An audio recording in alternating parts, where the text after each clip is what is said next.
Welcome to the Communication Diva Podcast, episode 110. Today on the podcast, Jenn interviews Esmaeel Akther on the topic, being confident when making a presentation. You know, that reminds me of a time when I wanted to feel an extra shot of confidence in a situation like that. I used a technique I learned from Amy Cuddy's TED Talk.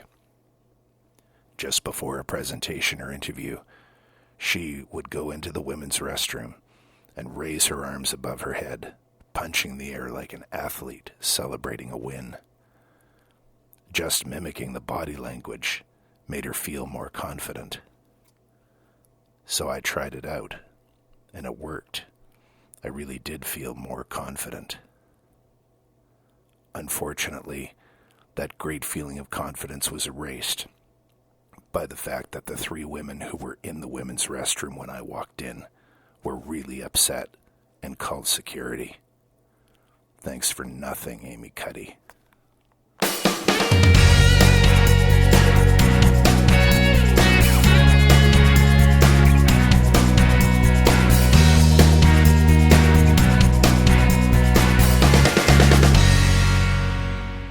Hi everyone, this is Jenn Swanson with the Communication Diva Podcast, and I'm coming to you from rainy Vancouver, and I'm excited today to introduce you to Esmaeel Akther, who is coming to us all the way from Dubai. Welcome, Esmaeel. Thank you, Jennifer. Thank you for having me. Pleasure to be here. I'm happy that you got in touch with me, and that the stuff that you want to talk about with the Communication Diva community today sounds to be like a really good fit. But before we get into that, I'm wondering if you can tell me how you came to be doing the work that you're doing.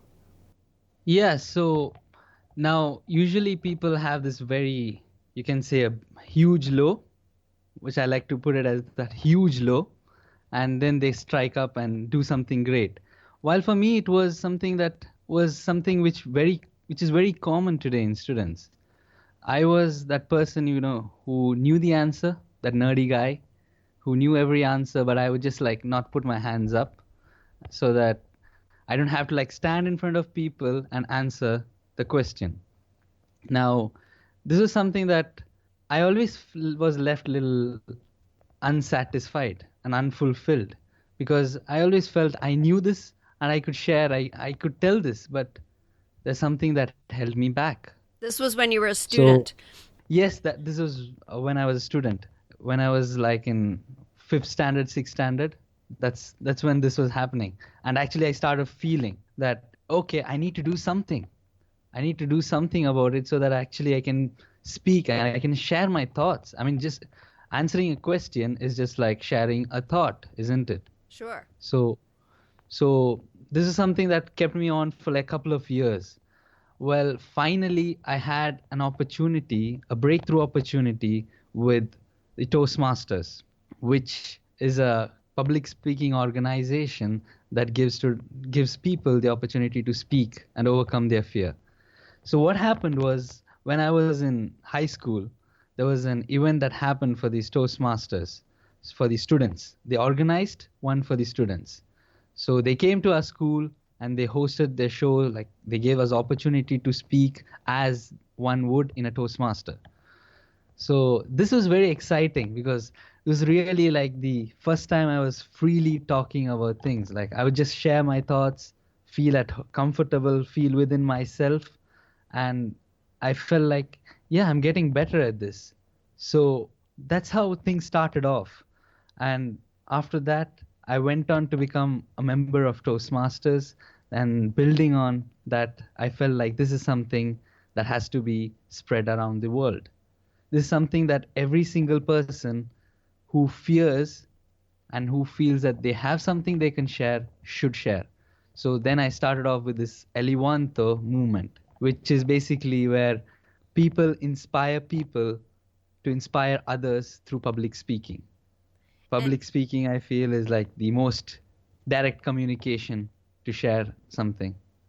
And I read something somewhere that behind death and divorce, public speaking comes next as people's biggest fear. Yeah, actually, that's quite interesting because I've been like meeting a lot of people who actually are doing public speaking. And at the same time, I've been meeting a segment which is really scared of public speaking. So what I find is very interesting. These people who actually do public speaking say that you fear public speaking. They call it the second fear. Ah, that's funny. I do it without fear. But then there's this group of people who have great ideas, who have amazing knowledge, wisdom that if they share can help so many other people, like cut their learning curve.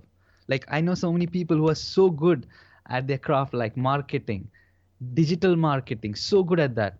But it's just that they're not able to share.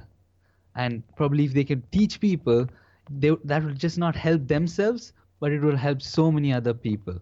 How is this fear, how does it limit you in the workplace? Fear limits in a lot of ways, I believe. So it starts off with your interviews. I think that's where confidence actually shows through. Now, you can prepare for interview, but if you actually fear interview, if you actually fear that interview, that's just going to come through. Your interview is just going to feel that you're actually nervous. Though you know your stuff, but you're actually nervous. So what I say is that it's this fear holds people back from getting their dream job.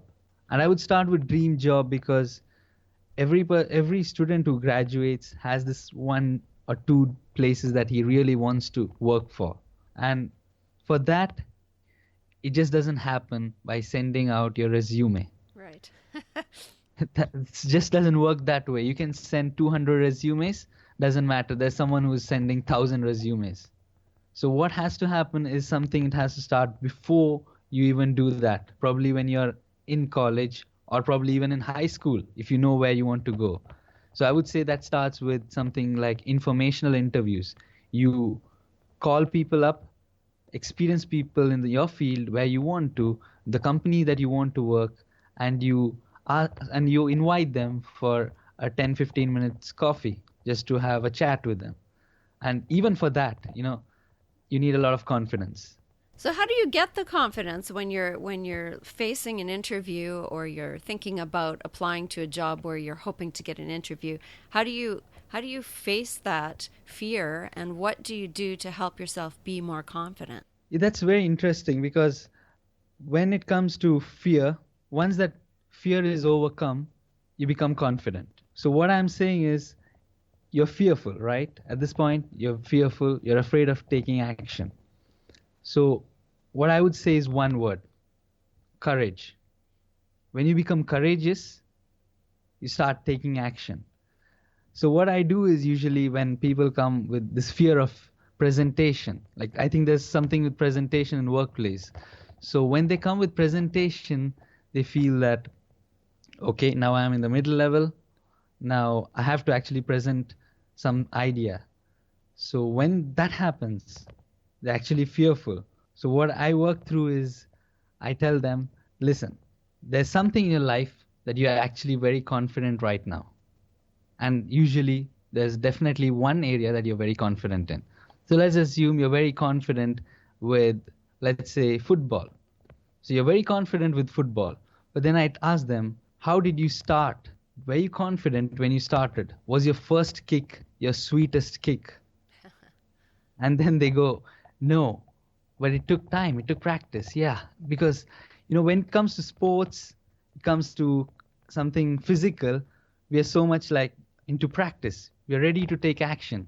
But when it comes to something that's within, that's more mental, we hold ourselves back and we think we can get it done in one shot, which is where people actually fall into the trap. Because becoming fearless starts with one thing, that's being courageous.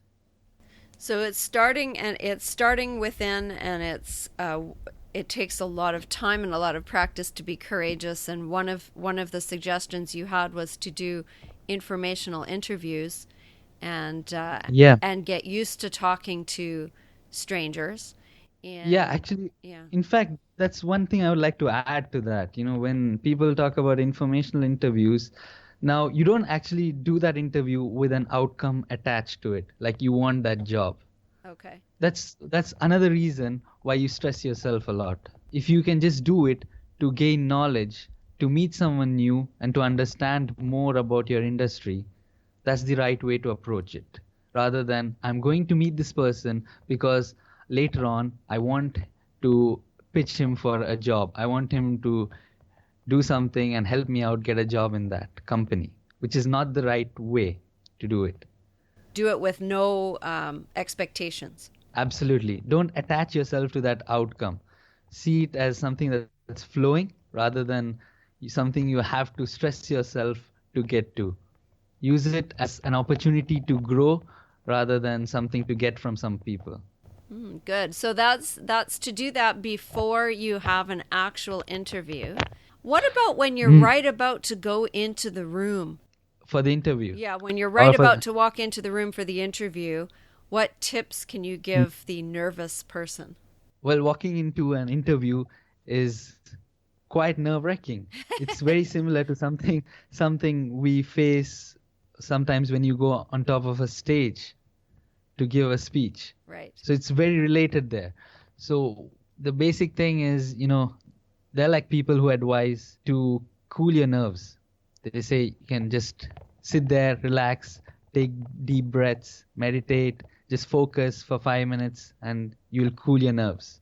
While on the other hand, there are people who say that use this nervousness, use this energy to your benefit. You're nervous, use that for something good. Now, there are two sides to this. These are two sides. However, I believe as a person, you have to find what works best for you. Because I have actually tried out both of them. And I realized that I'm the person who cannot actually use that energy to something better. Rather, I find it more effective that I sit around for 10 minutes, focus on what I'm going to say, just take a deep breath, and just be on my own, which helps me calm my nerve, and it all goes smooth. While I have seen people who actually find the other thing beneficial. So I would say it's just about finding that what is working for you. Try it out. What works for you, use it, because that will help you. I know I public speak all the time in my one role as a pastor, a church minister. I get up in front of a group of people every single week to speak. And then I also do public speaking on stages in different places and do presentations. And sometimes I'm more nervous than other times. And I think it's when I don't know the audience or I don't know how what I'm going to say is going to be received. There's all of this self-doubt and all of these limiting beliefs that sometimes crop up right before I'm about to go on. And I know that it doesn't matter how many years I've been doing this, the nervousness is never completely gone. That's absolutely true. If you think that you can actually overcome that fear, well, hang on, because you will never overcome that fear. What will happen is you'll get better at managing that fear. Okay. That's just what's going to happen. You'll get better at managing it with practice. And again, that comes with taking that first step of courage. Having that first courageous moment where you actually take action and practice. That's when you start getting better at managing that fear.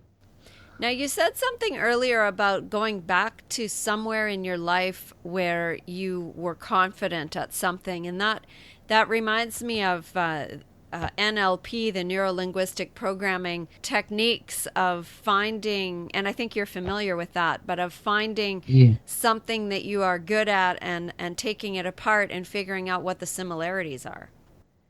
Absolutely. And that's when I like to differentiate between self-confidence and confidence. Self-confidence is something which is more general. Like when you're self-confident, you actually believe in your abilities. So let's say I am very good at public speaking. So now there was a stage when I was nervous, and there are steps I have gone through. There are challenges on the path to becoming a good speaker. As a self-confident person, I believe that any challenge I face, I can work it out. I can overcome that problem because I have done it in some other aspect of my life. And if that belief is there within you, you're actually self-confident. And actually, that is an approach that will help you in every aspect of your life. However, confidence is something that's more narrow, more situational. For example, you can be confident as a public speaker, but if you put yourself out to meeting new people, having general conversations, probably you struggle with that. That's where confidence without self-confidence will take you. So what I do is actually, when people say that they fear public speaking and presentation skills, I work through from a point where I build that inner belief that actually they have that worth. They believe in their own abilities, so that then I can build on their confidence, which is more of the tactical bits, how to do this better.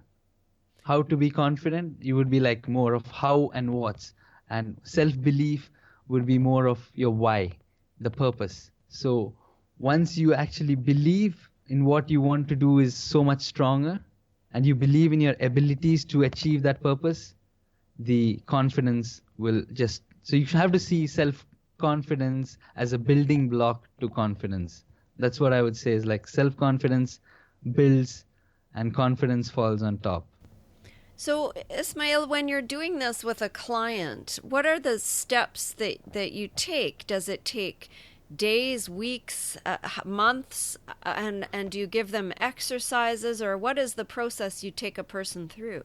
Yes, so usually it depends. It varies from person to person, and usually it varies from 3 to 6 months, because building self-confidence, I can make them someone confident for a presentation.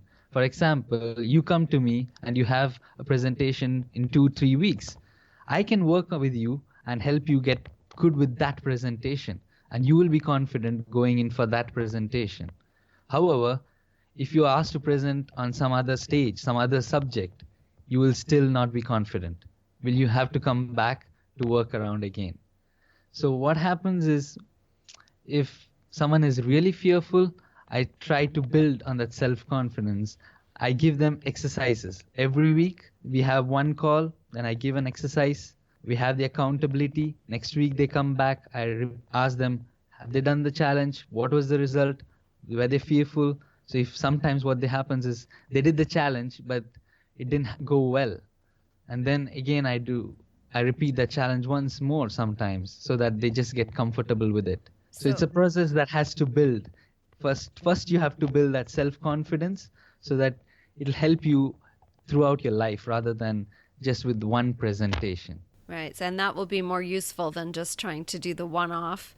But if you did have to do a presentation in the workplace because of the work that you do, and you are a nervous, you don't have that inner self-confidence built up, what would maybe 2 or 3 of the things you would suggest to a person to do before they go in to do that presentation? Do you suggest, with public speaking, I know there are different thoughts on this, do you suggest that you memorize the presentation, or that you just practice it a lot? What are some of the things that you suggest to someone for just a presentation? Just for actually, I'm a person who doesn't like memorizing. I never can write down a script and actually go through that memorized. I'm just going to lose somewhere. I know that. Even today, I just go up there. If I have a script in my head, I'm so sure that within next 3 minutes, I'm going to lose track and I'm going to start speaking something on my own. So, but again, that varies from people to people. When you start talking to people, you actually realize if for this person, whether it is better for him to actually memorize the speech, or it is better to probably do some mind mapping. If he's a very visual person, I would say it goes with mind mapping, which works so well for me. I have these points and then I just build on them. So if you're looking at workplace presentations, I would say that you're going to usually have slides. So for that, I would say you have these slides, you have these main points, which is very easy to match it up. You have these main points and you have your own story within. which makes it more engaging rather than you having a lot of text on the slides. Exactly. So I would say eliminate the text and have least text as possible, have the main points, and then you speak to people rather than look at the presentation. But when the other question you asked was how do you make them feel confident? Yes. For that I would say a couple of things. First, again, if it's like immediate thing, I would say just pump yourself up with positivity. Let's assume that you're there at the moment, you have no one to help you, you're all on your own. Pump yourself up with some motivation. Say, yes, I can do it. Yes, I can do it. Say it to yourself with that energy. It just comes through that when you go out there, that energy is something people connect more than everything else that is there. Because we are all moving with energy. And so that's one thing I would say. Fill yourself with positivity. Do it. Go to the washroom, pump yourself up so that no one hears you, but you're pumped. So you're your own little cheerleader. Yeah, exactly. That's the way to do it. Because you have no help, you're on your own. This is something you can do anytime, any place. But this is not going to last. This is the thing with this. It's going to last for a few minutes, maybe probably a few hours, but then it's just going to erase. It just goes. Okay. Because this is not something that's built from within. You just pump yourself up for that moment. So first, pump it up. Second, I would say is just if you're like me, I would say what I do is like I said, I like to sit back, focus for 10 minutes. So what I would do is I would focus on my why. Why am I giving this presentation? So is it that I'm launching a good product, your company is launching a good product that we are trying to convince the investors, or is it that there's this good implementation of a plan that I have to convince my senior managers? So you focus on that why, which is so important for the organization, for the good of people. And when you believe in that why so deeply, you stop focusing on yourself. Here's the thing.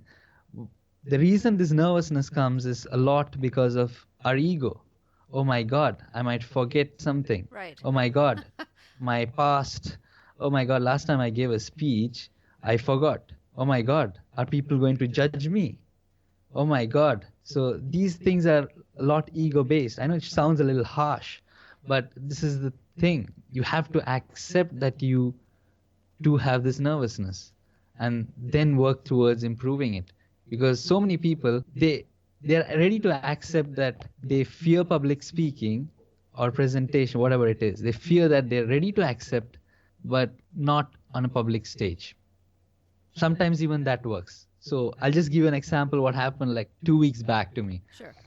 So I had this speech to about 1,000 people. So I was talking on a topic that I had given few other speeches. Like it was based on my book From Zero to Hero. So I was going to give this inspirational talk. I went on the stage and I have no idea. That was the first time in last 5 years that I was like completely blanked out. Oh no. Absolutely. I had no clue what to say. I stood there. It's like, these lights were on my face and I just forgot everything. That's like a bad dream. So, yeah, it was. So I went on the stage. I was blanked out. I said, I forgot what to say. And actually that got a laughter from people. They thought I was just joking. And when they started laughing, I asked them, do you think I was joking? That was my second sentence that came. Absolutely. There was a person who had said, I have seen you give a speech last time. You were good. You're joking. So then just started coming. Thoughts started just flowing in. But again, there was this moment where I had to accept I do fear and I forgot. So you Sometimes were just acceptance. You were just being honest there then. Yes, sometimes this being vulnerable, being this honest, being this authentic actually helps. If that's absolutely something where you're struggling. And this is a very quick tip you can actually use. For example, let's say you actually got late to that presentation. Be honest. Sorry for being late. I was just caught up in a traffic. There was this accident there. This happened. Start off. People will believe being authentic. But don't make it up. Don't go late and purposely say that. No, you don't want to be late to your presentation, really, if you can help it. Yeah, absolutely. But I'm saying if that there was a genuine reason, do explain it. There's no harm in that. So being vulnerable is something that I've talked about before. Being authentic is a really important core value for me, and that actually comes through when you're doing a presentation or you're doing even an interview. Being your authentic self is a really big one for me. And so doing that by being vulnerable and just telling, looking people in the eye and telling people how you're thinking or what you're feeling can be a way to do it. Are there any cautions around that? The thing is, with vulnerability, probably you'll have to be a little measured sometimes. Like there are sometimes, there are a few taboo things that actually you're feeling, but you just cannot express at some stages. Right. So you'll have to be mindful of that. But in general, if this is a feeling that you're having, it's so nice just that this vulnerability comes through with that purpose. What I mean is, if you're giving this presentation to a group of investors so that you can actually raise funds, and because this project is so good, it's going to do so much good to people, it's going to help so many people. So then that feeling, that emotions that comes through is going to connect so much on a deeper level with the investors rather than any of the technical formalities, technical stuff that you say. You get it? Yeah, so it's your It's why. more of back like to your why. Yeah, it's your why. So that it's on a deeper and it's when you're vulnerable and you really feel that, it comes through so much more than any of the words that you say. It just goes off, people just connect with your emotions. I know that some people have trouble with shaking when they're out on stage or even in front of a small group if they really are not feeling very confident public speaking. What tips can you give for how they place their body or where they stand or what they do if their hand is shaking when they're holding the paper? Yeah, that's a very hard thing. Sometimes what I do is, if you're giving a presentation, one hand you're safe because you have a clicker. Right. On the other, you can actually use it more to what I do is, usually if I'm telling a personal tale or personal story, usually my hand will, about 60 to 70%, it goes towards my heart. Just to say that, yeah, this is coming through my heart. So if it is more of a functional thing, what you could do is you can use your hands in a way that it's actually absolutely perfect, even if you can actually put it on the side. So if you don't want to just do hand movements for the sake of moving your hand. Right, that's distracting. Yeah, absolutely. So one advice I would say, though it looks awkward, you might feel awkward, but it is actually not. You can actually put your hands on the side. If you feel that your hand movements are not going to be free or it's going to come off as nervous, unless you really need to move your hand, you can just put it on the side. And if you're standing behind a podium, you can hang on to the podium. Yeah, the podium is a great savior sometimes. Yes. Another thing I would like to add is, which probably works well for if you're giving actually a speech. So if I had actually a client who actually was really nervous, and it was actually a personal story. So for start, he was actually not nervous while speaking, but he was really nervous, like you said, with his body movements. Like he was like, what should I do? I feel nervous. I feel uncomfortable. Right. So what I did was, at the start of it, I made it an absolute silent start. By that I mean, it's going to be just movements for the first 20 seconds. He was enacting some feeling. There was the story of his mom and his dad, something like that. So it was just an action where there was no words, but he was actually feeling that moment. And the body was moving. So after that, once he got started with good evening, ladies and gentlemen, people felt this guy is pretty comfortable. Wow, that's a good technique. Yeah, it works. So you can start off with something you're again, there you're taking something you're uncomfortable with and putting it up front. Can you tell us a little bit about Elevanto and what it stands for and what it does? Elevanto is a word that comes from two separate words, elevate and want to. Oh. So so elevate and want to come together to form an exotic word called elevanto, which is a want to improve, a want to elevate people's lives. So like I said, the mission is to inspire people, to inspire others through public speaking. So a want to improve, a want to elevate people's lives. That's how Elevanto was formed. So if you see, it's like learn, speak, inspire with the tagline. And how do you do this? Do people come together to your site? Is it for public speakers? Is it for anybody who wants to do it? It's actually works for anyone who actually has fear of public speaking but believes that he or she has a good message to share. So what a lot of people at the moment is like these coaches, trainers who are actually already doing it, inspiring. So for them, they're already a part of Elevanto.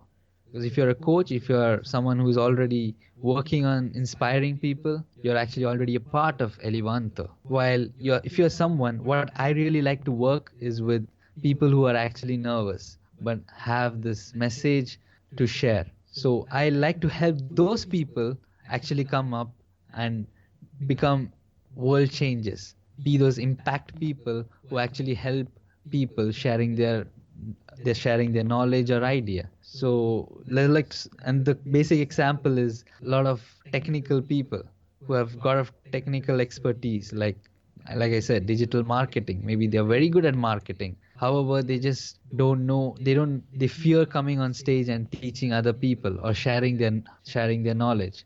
And I like to help those people become a part of Elevanto. So if you look at these coaches and people, they're already a part of Elevanto. But I want these people to come up and be a part of it as well. So you wrote a book called Zero to Hero, a quick start guide to overcome your fear of public speaking in 10 days. And how's that been going? You've been speaking about your book. You've been sharing it. Yeah, actually I have been sharing about this book and Elevanto to encourage and inspire people to actually step out, because I believe, I don't see this as just a skill of public speaking, but I believe that having, like I said, building this self-confidence will help you communicate with clarity in any aspect of your life, whether it be your relationships, whether it be your job, whether it be your career, anywhere, you are able to share your thoughts clearly and confidently. And this is an absolute bingo of a skill to learn. I mean, if there's one skill you should be taught at school, it should be this communication skill, so that people are able to express their ideas and thoughts with confidence and clarity. If you're these great salesmen, they are born to do it, people say, but this was a skill they gained. Right. This is a skill you can learn. And this is something I'm really working on, and I really want to encourage people. Just step out, take that first step of courage. And if you come to me, I'm with you, I'll hold your hand and take you up there, so that never again you will have to worry about what do I say next. That's great. I can hear the passion for this work in your voice. Thank you, Jen. So what last piece of advice would you give the Communication Diva listener today? I would just say that every single day of your life, practice self-leadership. And what I mean by self-leadership is, this is something actually I didn't touch upon, but I'll just quickly go into it. So by self-leadership, what I mean is you practice being a leader of yourself in every aspect of your life. So when you become the self-leader, you actually are being courageous at every step. You start doing things you're uncomfortable with. Maybe it's that one call that you were really uncomfortable doing. You do it today.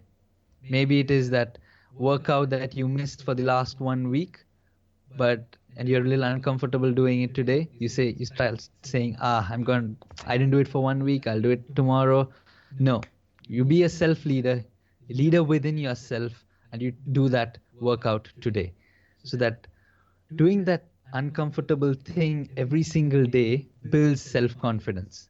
Like I said, self-confidence is a very general thing that comes from a lot of areas. And if you practice this, you become more self-confident. And by being self-confident, if there's any challenge you face, any situation you're thrown into, you will believe in your ability that, yes, I have faced these challenges before. Yes, I have had problems in my life before, but I have overcome those challenges. I know how to do it. I believe in my ability, and I will do it again. So I would say practice self-leadership every single day. And don't worry about the change you make. Maybe it's that 1% of improvement. It doesn't matter, but you just keep doing every single day. Self-leadership.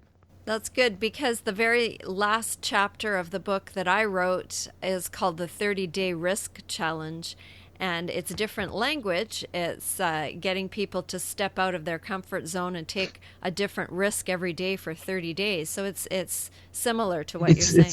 It's absolutely similar. It's the same thing. Yeah.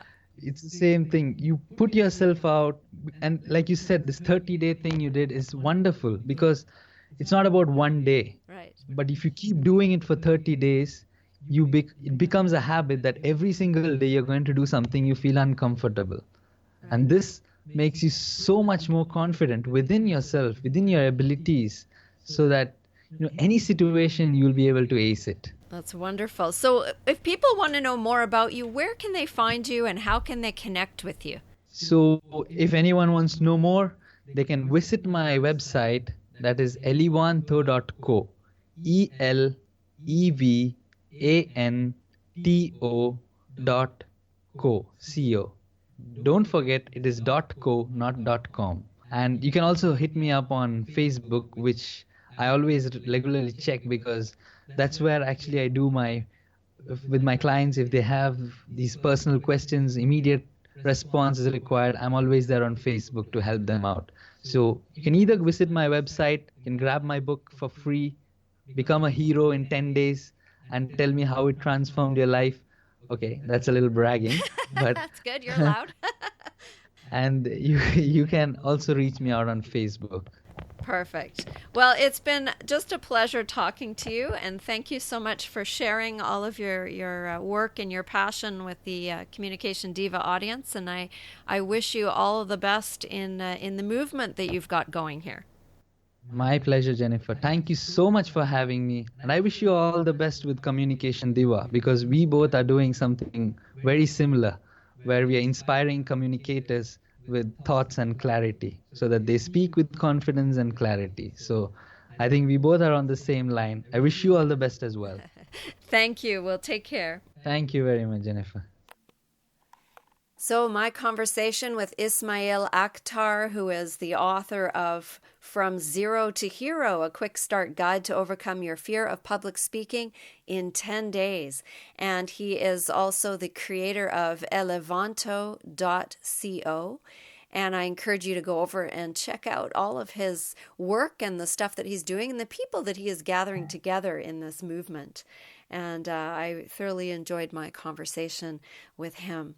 So thank you very much for listening to Communication Diva. This is episode 110.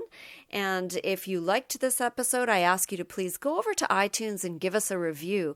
The more reviews, the more people can be helped by the information that we are sharing here. And you can do that very easily. Find Communication Diva, the Communication Diva podcast in iTunes, and leave us a review. I really would appreciate that. And share the episodes as widely as you can. The work that we're doing is hopefully helping people. I get emails and notes and voice messages on SpeakPipe from people from all over the place, and I'm delighted to hear that the information is being used and shared. So until next time, this is Jenn Swanson. Keep communicating, keep building your self-confidence so that you can speak with confidence in all of the work that you do.